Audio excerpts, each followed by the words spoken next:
Of course, you're learning English because you want to communicate with natives in English. To do that confidently, you need to expand your vocabulary with the correct phrases. But what about removing phrases from your vocabulary because they sound awkward, sound unnatural, or even sound rude to natives? Today, you'll learn 12 phrases that you should never say to natives. And you'll also expand your vocabulary with the correct phrases to help you feel confident communicating with natives. Welcome back to JForrest English. Of course, I'm Jennifer. Now let's get started. The first phrase you should never say to natives is, "Can you correct my English?"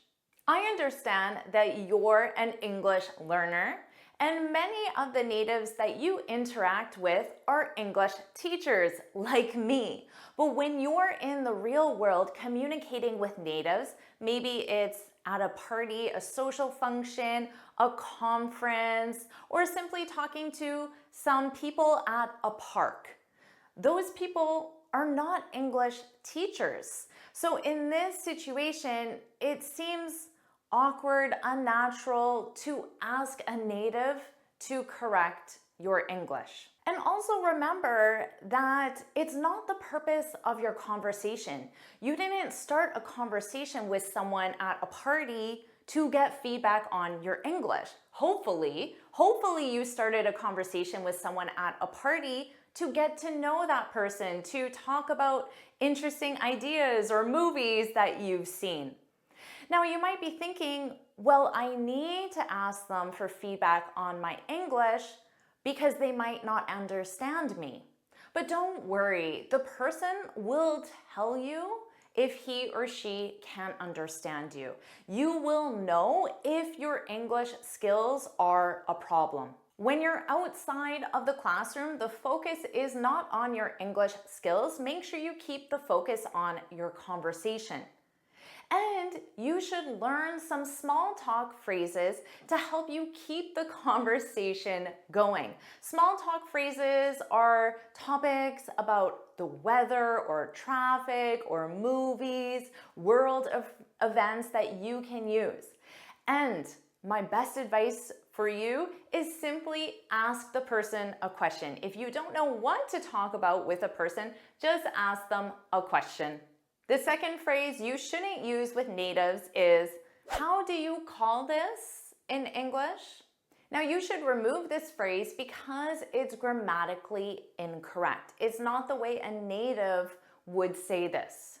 I understand that when you're talking to natives, you might be in a situation where you do need to ask about a word or the meaning of something. So here are the correct phrases. How do you say this in English? So not how do you call this, how do you say this in English?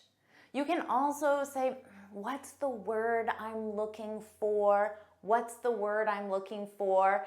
And then most likely the native speaker will just naturally help you try to finish your idea or help you communicate. You can also say, what is this called in English? Now, of course, you can use these phrases if the word is important for the specific conversation. But don't use these to get a free English lesson from native speakers. Remember, focus on the conversation. And that leads us to number 3. Can I practice speaking with you? This can be awkward and rude when you're not in an English learning environment. If you're in the real world, then you should be interested in talking to the person because you want to get to know them or you want to talk about something specific, not because you're interested in a free English lesson. So if you are in the real world and if it's an appropriate time to talk, to start a conversation, again, you can use some small talk phrases to start a natural conversation. So you can make a general statement or ask a simple question. So let's take a general statement about the weather. Beautiful day, isn't it? And if the person is interested in talking to you, keep in mind they might not be, and that's okay. If they are interested, then they will naturally reply, and then the conversation will happen naturally. Another general statement, I hope it doesn't rain this weekend. And again, the conversation will happen naturally. Asking a question, a simple question, is a great way to start a conversation. You might ask the person, are there any good restaurants near here? Or what did you think about, and then maybe it was the conference you just went to, or a movie, or something specific.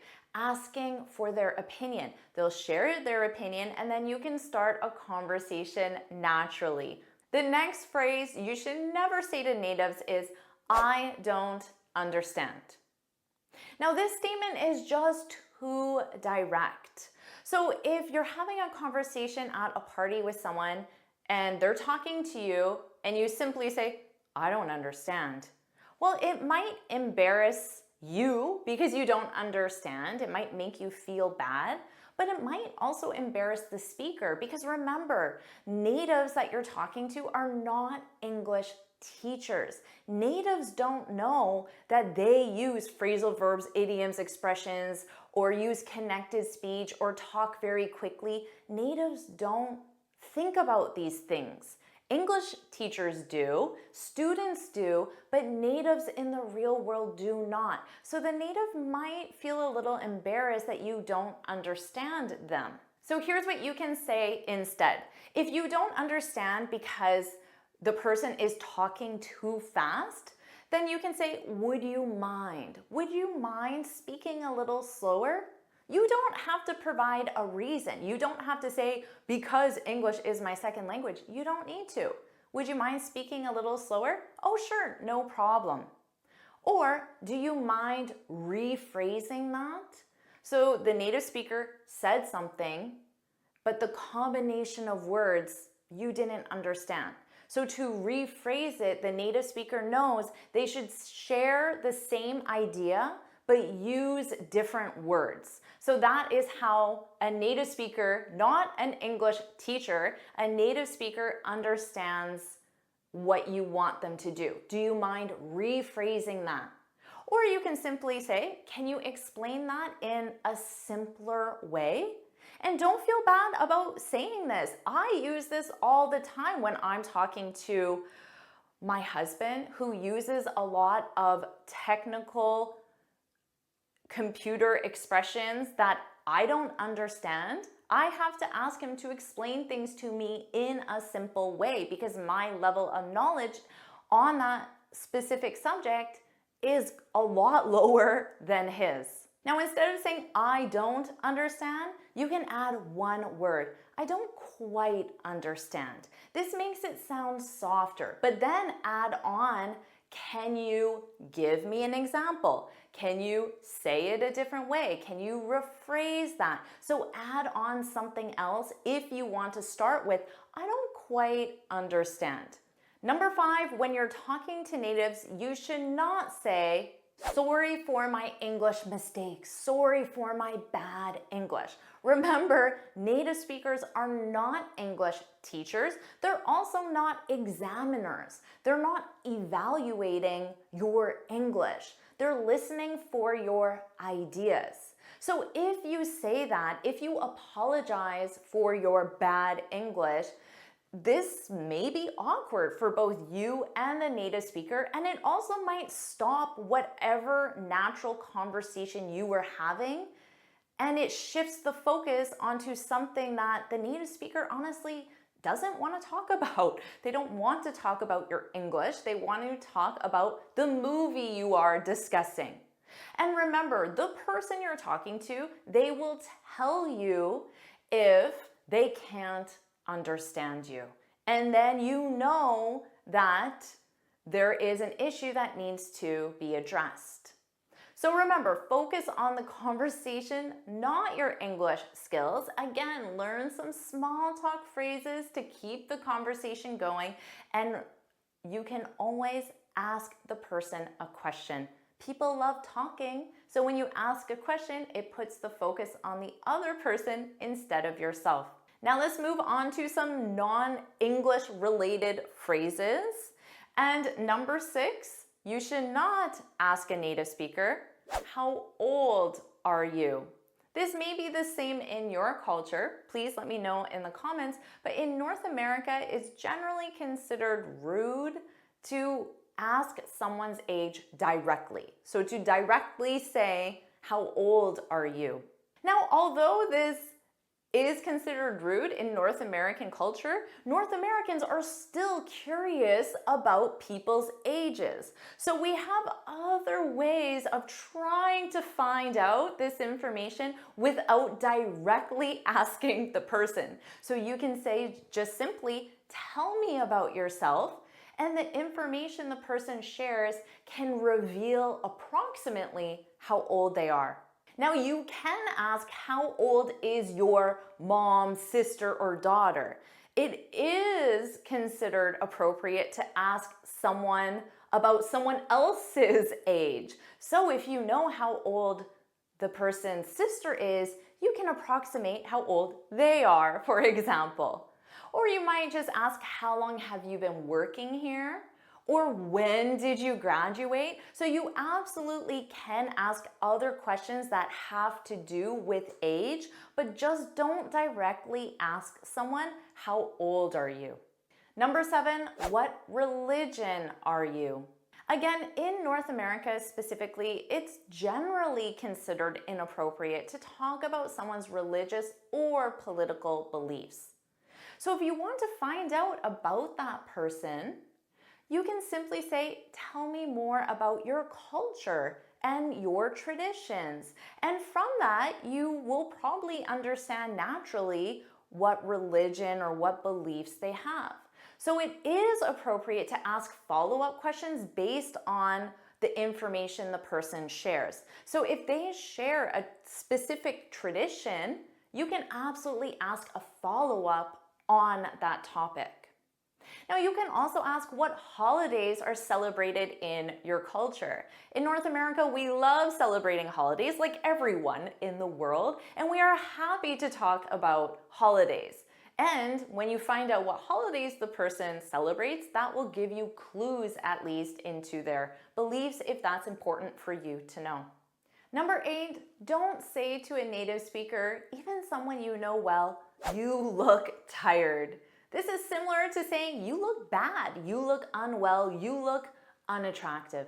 And this can also be awkward because the person could be very tired, but maybe it's for a private reason. They didn't get any sleep last night because there is some family event taking place, but they don't want to discuss it. So when you make that statement, they may feel obligated to tell you why they are in fact tired, and it might not be a conversation they want to have. Now, if someone does look legitimately tired and you are concerned about them, there are other ways that native speakers even phrase this to sound more polite or indirect. How did you sleep last night? Or you can make a general, hope you're having a great day so far, hope you're having a great week so far, and then it invites them to share with you if they aren't having a good day or week because they slept poorly or because there is some event taking place in their life. But it gives them the opportunity to share that or not share that. Now, with someone you are quite close with, you might ask a more direct question and say, is everything okay? Is everything okay? But that is really only for close relationships. Number 9, please don't ask a native speaker, why aren't you married? Remember that marital status is considered personal information in North America. And discrimination based on marital status is forbidden in North America by law. So this is more of a sensitive issue in North America, perhaps compared to other countries. So again, in North America, generally, we don't like to ask direct personal questions about someone, their status, their beliefs. But you can always think of an indirect question to try to find out more about that person. For example, How do you spend your free time? And then you can get a sense of how this person likes to live. Maybe that isn't with a partner. Maybe they have other activities. Or what did you do last weekend? Or tell me about your family. Now, instead of directly asking someone, why aren't you married? Again, with a very close relationship, you may feel comfortable saying something more direct, such as, have you thought about getting married? But again, that would be more for a closer relationship, certainly not someone you just met at a party or at the park. Number 10, similar to the last one, don't ask a native speaker, why don't you have kids? North America is tolerant of different life choices, and asking someone about this is just considered too personal for North American culture, and for our culture, it sounds judgmental. Since we accept people of all different beliefs and all different lifestyles, it sounds judgmental to say, why don't you? But you can ask someone directly, do you have kids? Generally, parents are proud to talk about their kids, and it isn't considered offensive to ask that. You can directly ask someone, do you have kids? How many kids do you have? Just keep in mind that this question is considered inappropriate in a job interview because in interviews, people are protected against discrimination. So this question will not be asked in a job interview, but you can directly ask a native speaker in a social situation, do you have kids? Now again, if you are very curious, why does that person not have kids? Well, maybe you just want to know more about their life and how they spend their time. So you can ask them, what hobbies or interests do you enjoy in your free time? What goals or causes are important to you? Or how do you picture your life 5 years from now? These are questions that would be interesting for a native speaker to discuss, and you'll get to know about them at the same time in an indirect, clever way. Number 11, you should do this. Should and shouldn't are direct. And in general, people don't like being told what to do. However, of course, there are many situations where using should and shouldn't is appropriate. But if you want to sound more indirect, use softer language, you can say, have you considered? You need the gerund next. Have you considered talking to your boss? Perhaps you could. Perhaps you could talk to your boss. Those sound like gentle suggestions where you should sounds very direct. Now you could also say, what do you think about talking to your boss? And then you're getting that person to share their opinion, and ultimately they make the decision, not you, because you say you should. But remember, there are many situations where you would use should or shouldn't. And finally, number 12, I don't like that. Again, this can be awkward or rude when used as a reply to something someone else likes or something that someone has offered you. So let's say you're at a party and you're talking to someone and they love mountain climbing and you just want to participate. So you say, I don't like mountain climbing. Well, that might make the person feel like you don't appreciate their interests and they might not want to talk to you anymore. So you can say, for example, that's great that you love mountain climbing. I prefer reading. I prefer reading instead of physical activities. So you're complimenting them, but then stating your preference without specifically saying you don't like mountain climbing. Or you can say, that's great that you love mountain climbing. Do you have any upcoming trips planned? So again, you're not sharing your personal preference at all. You're keeping the focus on that person. Or let's say it's something that someone offers you. So you're at a party and someone offers you a piece of chocolate cake. Now you could say, no thanks, I don't like chocolate. But again, this is very direct. And you've probably noticed that we prefer a more indirect approach in general social situations. So you might say, that's so kind of you to offer. So to offer me a piece of cake, that's so kind of you to offer. I'll pass though. Now you can leave it at that, I'll pass. You could provide the reason and just say, I'll pass though, I'm not hungry. So again, just avoid directly saying, I don't like this, because the person may feel a little awkward in that situation. So you've removed some phrases that are specific to North American culture and use of language, but you've added many more. So if you found this video helpful, please hit the like button, share it with your friends, and of course, subscribe. And you can get this free speaking guide where I share 6 tips on how to speak English fluently and confidently. You can click here to download it or look for the link in the description. And here are some more words that you can consider removing from your vocabulary. Watch the lesson now.